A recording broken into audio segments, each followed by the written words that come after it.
Tongdosa is a head temple of the Jogye Order of Korean Buddhism and in the southern part of Untitled near Yongsan, South Gyeongsang Province, South Korea.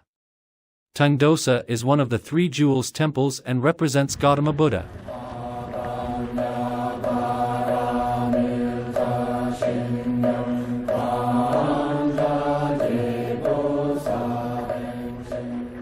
Tongdosa can be reached by a 30 minutes bus ride from the Nopo metro/train station at the northern outskirt of Busan, plus 30 minutes very pleasant stroll from the bus stop. Tongdosa is one of the three jewels of temple in Korea. It represents the Buddha because it houses the Buddha's sariras, remains of the Buddha. The other two are Heinsa near Daegu that represents the Dharma because it houses the 80,000 wooden blocks of Tripitaka Koreana, and Songwangsa near Gwangju that represents the Sangha because it's trained many famous monks.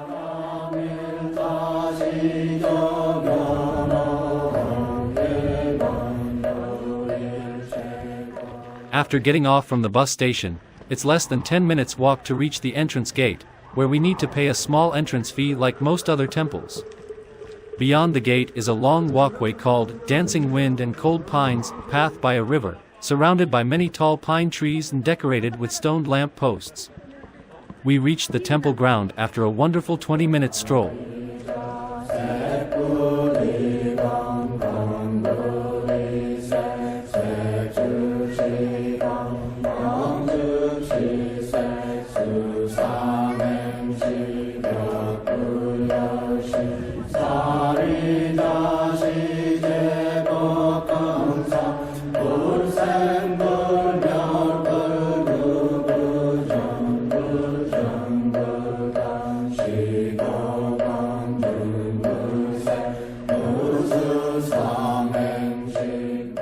Many timber buildings inside the temple ground are quite raw in design but offer a very harmonious and peaceful feeling. The small museum houses many Buddha paintings, which is gem. Behind the hall at the back of the temple ground is where the Buddha's sarira is preserved. It is a restricted area, but if people are interested they can have a glimpse through.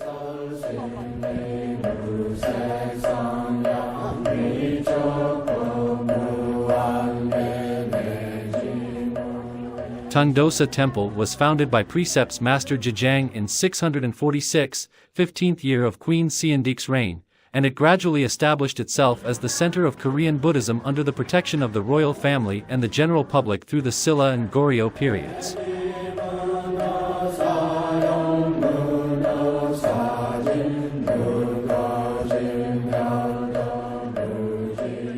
What exactly is sarira and why can only monks have access to it? Sarira is everything you can imagine. The only thing these ideas have in common is the stone as a quality that looks like opals or pearls. What bodily process could produce these remains? Many believe it is the purity of the individual. Perhaps fasting and mediation play a role in the natural process. The response was interesting and confirmed what we have been saying. Our bodies produce a number of different chemicals. Throughout our lives we also have different metals and other objects implanted into our bodies, like dental fillings. We have gallstones, things we eat are in our bowels. Under heat they can also create interesting objects.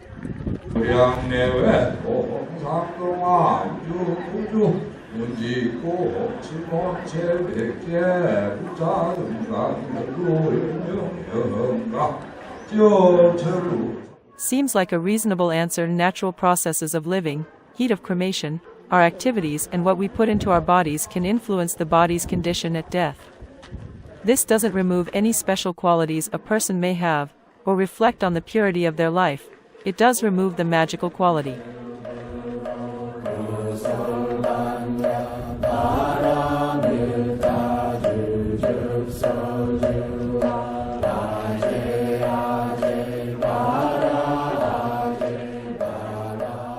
Take a cup of water and pour it over the head of the Buddha 7 times in total.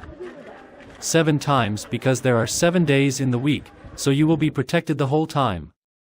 And then 5 more times, which in turn represents Buddha, Lama, Panga, parents and teachers. The King of Heaven watches over everything and everyone.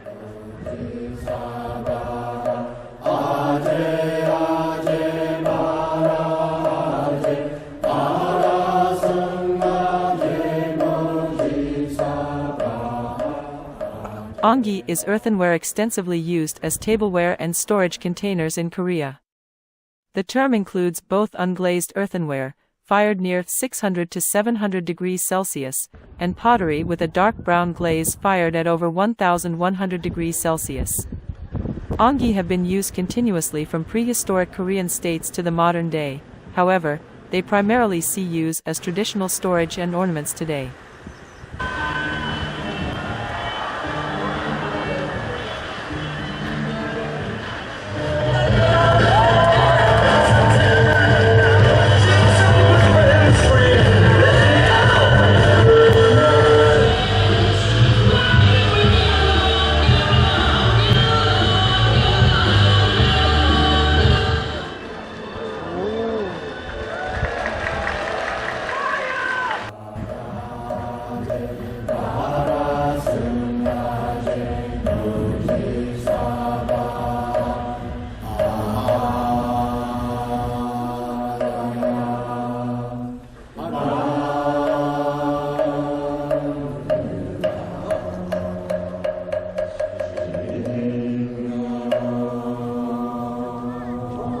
(38) 3% low-carbon electricity generation is a very good result, but it's not zero emission.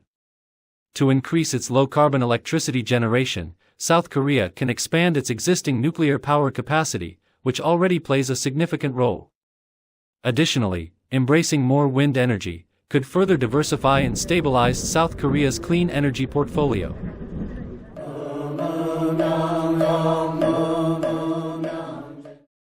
Korean pastries are sweet similar to those in the United States. French boulangerie pastries are just as good as in France.